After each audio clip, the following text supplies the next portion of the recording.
Bonjour à tous et bienvenue dans l'interview. 600 dossiers douteux dans l'affaire des visas humanitaires qui ont été introduits par des personnes intermédiaires en lien avec le cabinet Franken. Voilà, c'est l'information qui est confirmée ce matin par Maggie De Block, qui a repris l'asile et la migration. Gilles Vandenburg, bonjour. Bonjour. Est-ce qu'il faut se lancer dans une commission d'enquête sur ce dossier? Est-ce qu'on en est là? Mais déjà, ce qui est clair, c'est que c'est vraiment un dossier extrêmement grave. Je veux dire, au-delà de l'impact politique, il y a vraiment un impact de quelle est la politique qu'on a pu mener pendant ces 4 dernières années. Ici, on parle des personnes qui sont dans la plus grande difficulté. Les visas humanitaires, c'est vraiment pour les personnes qui sont dans des territoires de guerre, de conflit, qui sont dans la plus grande difficulté. Et ici, on apprend qu'on a vraiment monnayé, c'est du trafic non seulement d'influence, mais d'argent, de la corruption, par rapport à l'attribution de ces visas, donc de manière complètement aléatoire, à celui en fait au plus offrant, celui qui payait le plus. On parle de montants qui vont jusqu'à 14 000 euros. Vous imaginez 14 000 euros pour ce visa humanitaire, pour pouvoir venir en Belgique, via justement des populations fort en détresse. Donc ça, vraiment, il y a un scandale, je dirais, à la base, humain par rapport à cette affaire. Et donc, évidemment, une responsabilité politique, en particulier dans le chef de Theo Franken, qui est l'ancien secrétaire d'État à l'asile et à la migration, qui, en fait, a toujours dit, moi, les visas humanitaires, ce sera mon pouvoir discrétionnaire. Donc, je peux décider seul, sans mettre de critères clairs, ce que nous on réclame depuis 4 ans, sans aucune transparence. Et il s'avère aujourd'hui qu'il y avait tout un trafic d'influence avec des intermédiaires, dont un conseiller communal NVA de Malines, qui connaît très bien Theo Franken, et qui effectivement monnayait au plus offrant les visas humanitaires. C'est complètement scandaleux. Donc nous demandons qu'il y ait des auditions à la Chambre la semaine prochaine, donc ça le principe est acquis, mais nous demandons aussi que Theo Franken soit entendu en audition à la Chambre. Ça, pour nous, c'est la première étape pour qu'il puisse s'expliquer. Parce qu'il dit « Ah, je ne savais pas, j'avais entendu des rumeurs ». Enfin, c'est complètement surréaliste. Donc, à un moment donné, il faut aussi pouvoir prendre ses responsabilités. Pendant 4 ans, il nous a dit que le problème en asile et migration, c'était les ONG. Par rapport à tout ce qui était humanitaire.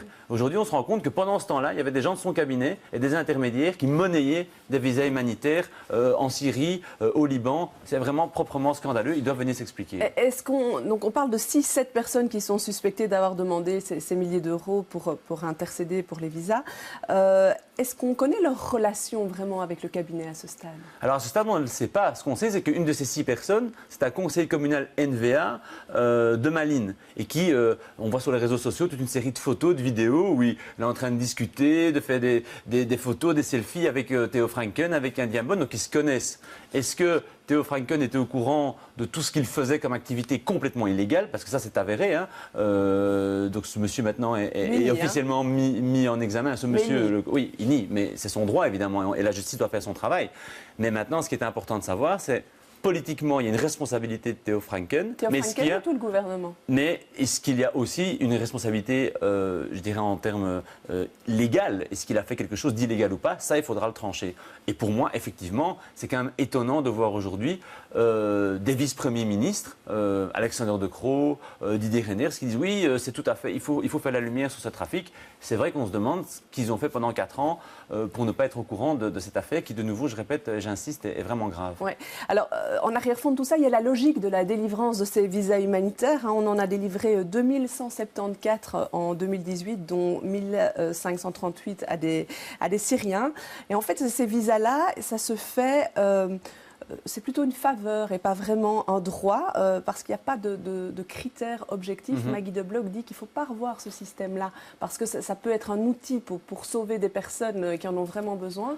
Vous répondez que ce n'est pas correct? Alors c'est un outil très important pour sauver effectivement des personnes qui en ont besoin, qui sont dans la plus grande difficulté, dans des zones de conflit où c'est vraiment, je dirais, le pire qui peut arriver. Donc c'est un outil de visa humanitaire très important que nous estimons et qu'il faut garder. Maintenant, comment effectivement le délivrer? Je pense qu'il faut de la transparence. C'est un minimum d'avoir de la transparence et effectivement des critères clairs. C'est ce que nous demandons. Est-ce qu'il faut passer par une loi ou pas? Ça, je pense qu'il faut avoir le débat, mais que ça reste à la discrétion, c'est-à-dire au pouvoir du seul ou de la seule secrétaire d'État. Ça ne nous paraît pas être, je dirais, une gouvernance digne du XXIe siècle. Donc il faut vraiment, dans ce cas-là, qui est tellement sensible, pouvoir quand même avoir de la transparence et effectivement objectiver. Alors, le gouvernement minoritaire en affaires courantes, donc situation un peu exceptionnelle. Quelle est l'ambiance pour l'instant à la Chambre? Alors ça dépend en fait pas mal des commissions parlementaires, puisque effectivement ça dépend un peu quel est le président de la commission parlementaire. Moi, je siège dans plusieurs commissions. En commission économie, on a un président qui est de l'ancienne opposition. Hein, c'est Jean-Marc Delisée du Parti socialiste. Et donc, on est très actif. Toutes les semaines, on discute des propositions de loi de tous les groupes politiques. Donc, le Parlement reprend vraiment complètement la main. Enfin, on l'avait déjà avant, mais aujourd'hui, il y a une totale, je dirais, liberté. Et le Parlement est vraiment en plein exercice. Et donc, on discute toute une série de textes. Et donc, typiquement, dans une commission où il y a une volonté d'avancer, où il y a un président de commission, une présidente de commission qui a envie d'avancer, c'est possible. D'autres commissions où on a des présidents NVA, par exemple, ou d'autres partis de l'ancienne majorité, évidemment, c'est plus compliqué. La NVA, clairement, n'a pas du tout envie de bouger pour montrer qu'elle est... qu'est-ce que j'allais dire, indispensable au bon fonctionnement du gouvernement fédéral, ou pour montrer au contraire que le fédéral, finalement, ça ne compte pas beaucoup pour eux. Et donc, ça dépend fort d'une commission à l'autre. Mais en tout cas, nous, ce qui est clair, c'est que pour nous, c'est l'occasion de faire passer des textes où on sentait qu'il y avait une difficulté jusqu'à encore quelques mois. Et donc, on continue le travail, que ce soit un texte interdisant le glyphosate qui est porté en commission santé par mes collègues écologistes. Moi-même, je porte des dossiers en lien avec les indépendants, les PME, et donc on continue le travail. On va en parler, mais mercredi, il y a eu un premier vote de bonne volonté, si on peut dire, en commission infrastructure. C'était pour le fameux projet de loi sur l'accord de coopération entre les régions pour le financement des infrastructures ferroviaires stratégiques, un dossier très important pour le RER. Ça veut dire que cette fois, c'est bon, le RER, on va pouvoir le terminer? En tout cas, il y a eu un vote à l'unanimité en commission parlementaire sur effectivement le bouclage, je dirais, du financement du RER et donc des travaux. Hein, parce que c'est ça, évidemment, l'enjeu ici, c'est de pouvoir atterrir enfin dans ce dossier qui est un vrai dossier win-win, c'est-à-dire pour les personnes qui habitent au Brabant wallon, au Brabant flamand, mais aussi pour les Bruxellois qui vont voir se désengorger les routes. On espère qu'il y ait moins, évidemment, que cela diminue le trafic de voitures et donc que cela diminue la pollution que l'on subit, je dirais, quand on est bruxellois. Donc c'est très important. Donc vote en commission, il faut qu'il soit confirmé en plénière, ce que j'espère sera le cas, et qu'il soit aussi voté dans l'ensemble des parlements régionaux. Donc il y a encore du chemin, mais je pense que c'est un premier signal très positif dans un dossier où il est vraiment temps que nos concitoyens voient du concret et que le chantier se termine. Alors un autre dossier que vous ressortez à la faveur de cette nouvelle dynamique, c'est celle du congé de paternité pour les indépendants. Vous avez l'impression qu'on va pouvoir les mettre sur le même pied que les salariés, que ça va passer cette fois-ci? Alors, on a l'impression qu'effectivement, mes collègues des autres partis, tout le monde allait de dire que c'est une bonne idée maintenant. Le ministre aussi, qui est en charge des PME et des indépendants, Denis Ducarme, a annoncé qu'il trouvait que c'était une bonne idée ce que nous proposions. Et donc, l'objectif, c'est vraiment pouvoir effectivement rétablir ce que nous estimons être une certaine inégalité à la fois entre effectivement salariés et indépendants. Aujourd'hui, les papas indépendants n'ont droit à aucun congé quand la famille s'agrandit, quand il y a une naissance. Nous souhaitons qu'ils aient aussi droit à 10 jours de congé comme les salariés, mais de manière facultative, parce qu'on sait que le métier d'indépendant, en fonction de son activité, c'est parfois un peu compliqué. Mais il y a aussi un deuxième point qui pour nous est fondamental, certainement au XXIe siècle, c'est de se dire que la relation entre vie professionnelle et vie familiale doit aussi s'améliorer. Je pense qu'une telle mesure aussi dans notre culture globale de société, de se dire que les papas indépendants doivent aussi à un moment prendre une pause pour accueillir un nouvel enfant et surtout pour aider la maman, qu'elle soit salariée ou indépendante. Vraiment, ce sont des valeurs qui, pour nous, sont très importantes et il faut qu'on fasse avancer tous ces dossiers, que ce soit d'ailleurs pour les indépendants, ce que nous sommes en train de faire, mais pour les salariés également. Je pense que là, vraiment, il y a un changement de mentalité qui est important. Ouais, donc on va voir si ça aboutit dans les tout prochains mois, parce qu'il y a plus beaucoup de semaines. Oui, c'est ça, plus beaucoup de semaines. Dossier Proximus, lui, sera évoqué. Il y aura des auditions à la fin du mois à la Chambre. Qu'est-ce que vous en attendez? Vous allez recevoir les syndicats, la patronne de Proximus, le président du conseil d'administration? Tout à fait. Donc le 30 janvier, on va recevoir toute la journée l'ensemble des représentants des travailleurs le matin. Vous en attendez quoi? Les syndicats. Donc, ce que nous et l'après-midi, donc la direction. Moi, ce que j'ai envie, c'est comprendre quel a été le rôle des administrateurs qui représentent l'État fédéral. Donc l'État fédéral, aujourd'hui, à 53% dans Proximus. C'est pour ça que c'est encore une entreprise publique autonome. Donc le management a l'autonomie de pouvoir prendre des décisions. C'est ce qu'ils ont fait. Et nous regrettons cette décision de plan social de 1900 personnes. Mais moi, ce que j'aimerais comprendre, c'est qu'ont fait les administrateurs qui représentent l'État fédéral, donc qui représente les intérêts de tous les citoyens. Non, mais vous n'allez pas les auditionner. Donc Stéphane Leclerc, président du conseil d'administration, qui est quand même nommé par le gouvernement, par l'État, sera là, à côté de Dominique Leroy, CEO.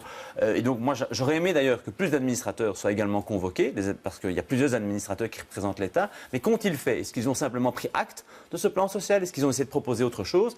Parce que pour nous, une entreprise publique, il faut que l'actionnariat public soit ambitieux. Pour nous, ça ne doit pas être une gestion au quotidien de l'État. Ça, c'est vrai que c'était parfois le cas le siècle passé, mais ça ne doit plus être le cas aujourd'hui. Par contre, un État actionnaire doit avoir de l'ambition en termes sociaux, en termes environnementaux. Et donc ici, clairement, on ne voit pas cette dimension-là. On a l'impression qu'il y a vraiment eu une sorte de laisser-faire de la part du gouvernement et des administrateurs qui représentent l'État. Et moi, j'aimerais comprendre ce qui s'est passé. Et clairement, j'aimerais une autre attitude de l'État, et en particulier de ses actionnaires, au sein de Proximus. Pour la suite du dossier. Allez, on termine avec une question vache et pourtant qui ne devrait pas l'être.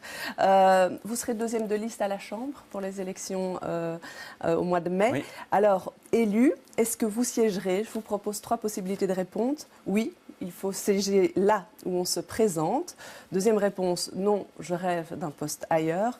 Troisième réponse, oui, surtout si Zakia Khattabi part à la région. Écoutez, oui, je siégerai, c'est certain. Je veux dire, ça, il n'y a pas de. Si les Bruxelloises et les Bruxellois me font confiance, je siégerai ça vous met au pas mal à Parlement l'aise que Zakia fédéral. Khattabi postule pour un poste et puis dise attention, si la région se libère à la ministre-présidence, ben moi je pars. Mais disons que ça s'est fait un peu différemment. Hein. Donc, ce qui s'est passé, c'est que donc, Zakia Khattabi, donc, effectivement, est tête de liste à la Chambre. Vraiment, on a le plaisir à deux d'aller mener cette campagne fédérale à Bruxelles pour les écologistes. Et donc, moi, ce que j'ai vraiment envie, c'est qu'en tant que coprésidente, tête de liste, elle ait surtout un rôle important au niveau fédéral. Pourquoi pas être Premier ministre demain? Je pense que si on doit avoir une ambition, autant essayer d'avoir la plus grande et par rapport au niveau fédéral. Simplement, la question qu'on lui a posée, ça a été est-ce que potentiellement la ministre-présidente bruxelloise vous intéresserait aussi en tant que politique engagée, coprésidente d'un parti, évidemment, mais la question pour nous n'est pas là. Une tête de liste qui est candidate à la ministre-présidence, comme ça c'est clair et net pour les lecteurs. Mais disons pour nous, ce qui est important, c'est d'avant tout le projet et de mettre effectivement les personnes là où on estime qu'elles ont une vraie capacité d'action la plus importante. Donc je pense que Zakia au fédéral, c'est vraiment un choix ambitieux. C'est notre coprésidente aussi nationale.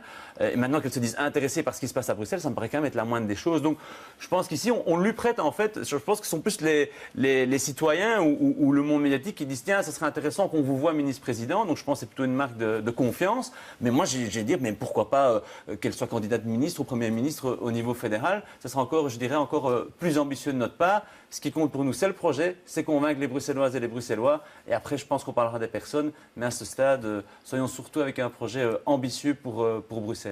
Très bien, je vous remercie d'être venu sur ce plateau. Je vous remercie de nous avoir suivis. Demain, dans les experts, les invités seront Valentine Deloire et Vincent Van Allowen. Bon week-end à tous.